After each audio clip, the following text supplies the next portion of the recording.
আবারও সেই দখলদারি, আবারও সেই চাঁদাবাজি এগুলো শুরু হয়ে গেছে। আমরা চাই না দেশের দখলদারির কোন দেশ, আমরা চাই চাঁদাবাজির কোন দেশ নেই।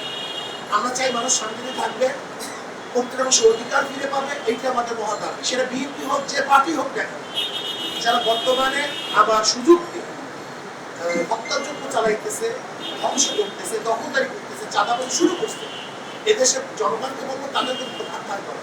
আমরা একটা কথা বলছি, যারা নাকি দুর্নীতিবাজ, যারা নাকি অশান্তি এবং হত্যাযজ্ঞের সাথে জড়িত, এই ধরনের রাজনীতি করারই তাদের অধিকার, যে আওয়ামী লীগই হোক অন্য কোনো দলেরই হোক। এটা আমাদের নৈতিক কথা, কিন্তু আজকে আপনাদের মাধ্যমে আমরা এই কথাটা কিন্তু জাতির সামনে সর্বত্র আমাদের অবস্থানটা পরিষ্কার করেছি। এখানে আওয়ামী লীগ বর্তমানে যে তাদের কার্যক্রম এবং এই 16 বছরের তাদের কার্যক্রম দেশ বিদেশে সর্বত্র আন্তর্জাতিকভাবে তাদের ব্যাপারে কি কথাগুলো এসেছে এটা আপনাদের সামনে পরিষ্কার। যদি দুর্নীতিবাজ এবং তারা যদি দেশের অকল্যাণের কাজ তারা করে থাকে, অনিয়ম করে থাকে, হত্যাযজ্ঞ সহ মানুষের অশান্তি তৈরি করে থাকে, সেটা আলোচনার ভিত্তিতে সেটা দেখা যাবে যে আসলে আওয়ামী লীগ বলেন বা বিএনপি বলেন বা অন্য আদার্স দল বলেন, তারা আসলে নির্বাচনে আসার আসলে উপযুক্ত।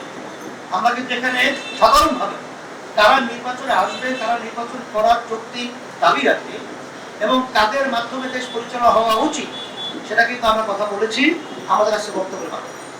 আমি একটা কথা বলতে চাই, দেখেন আবারও সেই দখলদারি, আবারও সেই চাঁদাবাজি এগুলো শুরু হয়ে গেছে।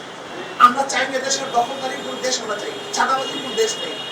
আমরা চাই মানুষ শান্তিতে থাকবে, প্রত্যেক মানুষের অধিকার ফিরে পাবে, এইটা আমাদের মহা দাবি। সেটা বিএনপি হোক, যে পার্টি হোক না কেন, যারা বর্তমানে আবার সুযোগ দিয়ে হত্যাযজ্ঞ চালাইতেছে, ধ্বংস করতেছে, দখলদারি করতেছে, চাঁদাবাজি শুরু করছে, এদেশের জনগণকে বলবো তাদেরকে প্রত্যাখ্যান করা। যারা আপনারা দেখবেন, যারা সাংবাদিকরা দেখবেন, খতিয়ে দেখবেন, আমরা বলছি তো এটা কোনো দলের না, তারা চিহ্নিত মহল, সবার পরিচিত সংস্কৃতিকারী চিহ্নিত মহল। এখানে আমরা এই কথাটা বলছি। ঠিক আছে,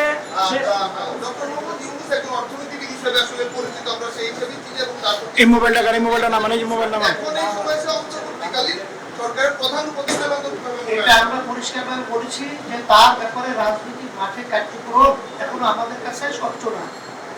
সে দায়িত্ব পালন করার পরেই যদি কোনো দেশের ক্ষতিকারক বা রাজনীতি যাই বলে, যদি সে অযোগ্য হয় বা সুবিধা অসুবিধা আমরা এটা লক্ষ্য করার পরেই আমরা তাদের ব্যাপারে কথা বলি।